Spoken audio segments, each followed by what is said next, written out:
teaching is a noble profession. And that whole idea came strong to me when we realized the power of influence. And that a teacher is, I consider teachers to be almost like magicians. You could turn things into other things. And that can be bad actually, but that's also importantly the good. So you can get, you have students in your class who are coming to you and they're lacking motivation. They're used to situations where they are despondent, they are in despair, they're marginalized, they're hurting. School should be that one of the safer, I didn't say the safest, one of the safer spaces for our children, for our students. And so for me, realizing that I have such a power to influence, and I decided to use that power to ensure that I influence young people, influence my students, adult students to be their best selves. So that is what I use my magic to do. Dr. Campbell, you have taken that passion and have moved from just teaching children in a classroom to teaching teachers to teach. Why was that an important step now in your career? Wonderful. You know what? I think it's the level of influence. So at the beginning, my first time walking into a classroom, I had 45, 11 and 12-year-old, and I was like, wow, I get to influence 45 people, 45 bodies. And then I realized that there are other opportunities out there that my influence could go, cast a wider net. And so from an early age in my career, even in Jamaica, working with the Ministry of Education, K-Youth Center, as a reading specialist, I used to travel around Jamaica for workshops, and I started to share my own ideas. And then I realized that I have something to share. It's important to know what you have to share. So I realized I have something to share, and that continued in Jamaica. When I went to the Bahamas, I was used by the Anglican Authority to do workshops and training. And then I started teaching at the University of West Indies Open Campus. I started teaching at Sojourner Douglas College. And I started realizing that the more you prepare people or teachers for the classroom, you can have even a wider influence. And so right now, that is what I do full time in my teaching career in the university, but also in my private business. But I do a workshop and speak on business. Is that I prepare educational leaders, teachers, all persons who are influencing our children, whether at the K-12 or high school and primary school level, university level.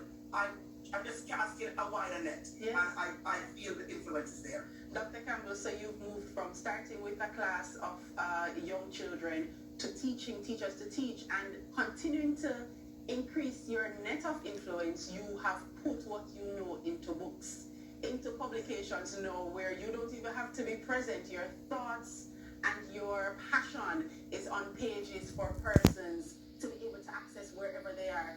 Tell us about your spoonfuls of knowledge in your publications, and how we can access your work to become better in our classrooms.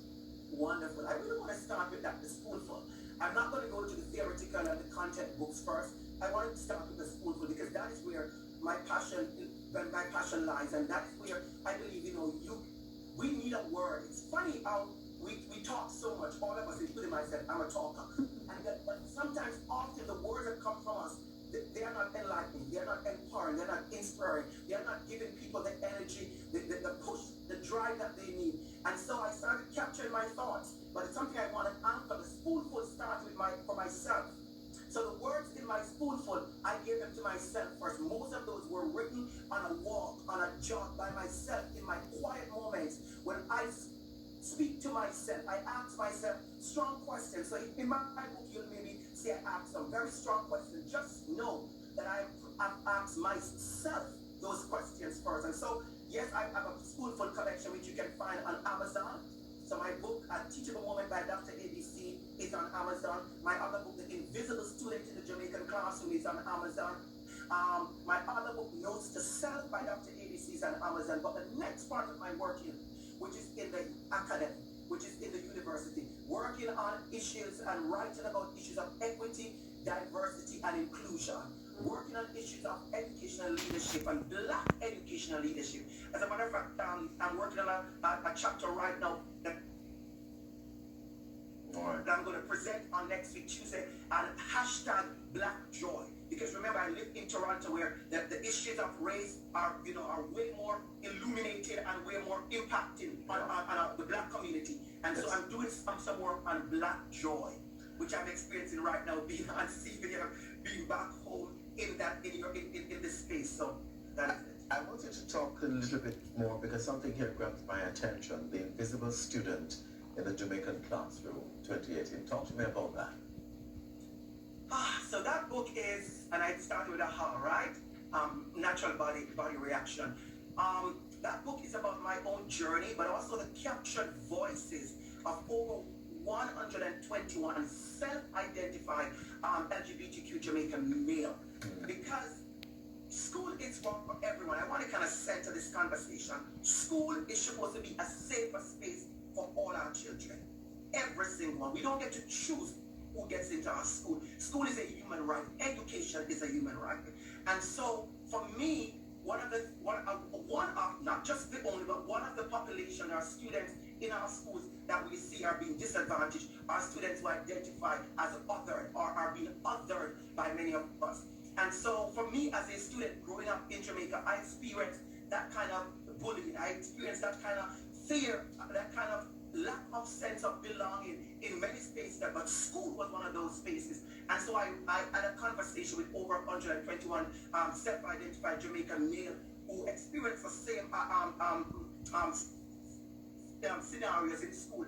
And we talk about the invisible student. The fact that two things. The fact that number one, we are made invisible by systematic barriers and racism and marginalization and homophobia and Islamophobia and all the things that we see happening in our society where our students do not feel a sense of belonging. And I want to stress that school should be, I think I've said it twice, I'm going to say it 3 times, one of the safer spaces for our students. When we have society that are coming from the inner city and spaces, we have to make sure school is that space. And so in that book, we tell our stories of how school didn't feel safe and didn't feel a space of belonging. And I'm doing work right now in that area in ensuring that our students, all our students, no matter the identity, no matter the background, no matter the class and the socioeconomic status, all our students feel a sense of belonging in our schools. And it sounds simple, that word belonging, but if you look at Maslow's need hierarchy, you realize belonging only happens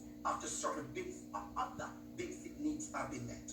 Dr. Campbell, you were recognized by the University of Toronto. Talk to us about that recognition and what does that mean for you and to you? Yes, as I said to you, I'm reveling this morning in Black Boy Joy, right? Yes. This boy from Waterford. Father is a taxi man, mother is a nurse assistant at bus man.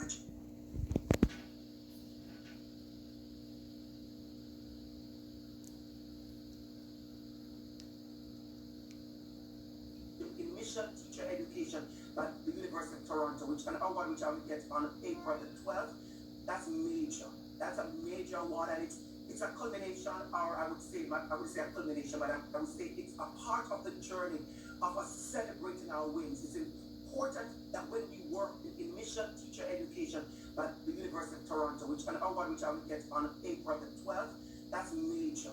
That's a major award, and it's a culmination, or I would say a culmination, but I would say it's a part of the journey of us celebrating our wins. It's important that when we work, we stop to celebrate our wins and that others get to see us celebrating and others recognizing our work and celebrating. So I'm feeling just really excited because I'm being celebrated.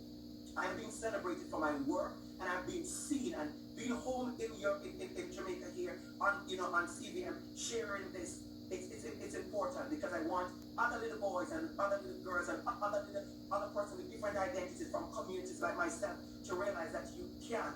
But I also want the schools to know that it is your role to create the environment so other little boys and girls and all of us can. So I'm very excited about that.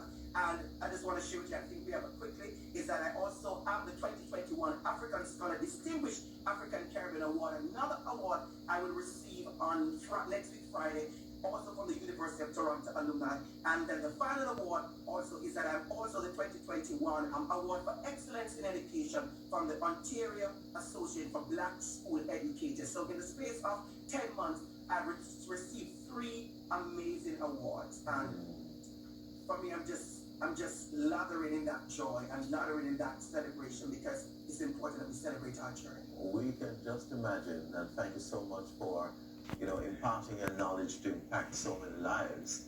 I mean, this just people are from all different, parts of the world. I mean, I'm sure studying at the institutions that you have, And we owe so much about who we are, Adrian, to the teachers we have had. Absolutely. And that is why Dr. Campbell is so important. Yes. Because truly teachers are the real-life magicians that so many children need. Yeah. Thank you so much, Dr. Campbell, for joining us on Sunrise this morning. It's time now to check in with the streets for our final look at traffic.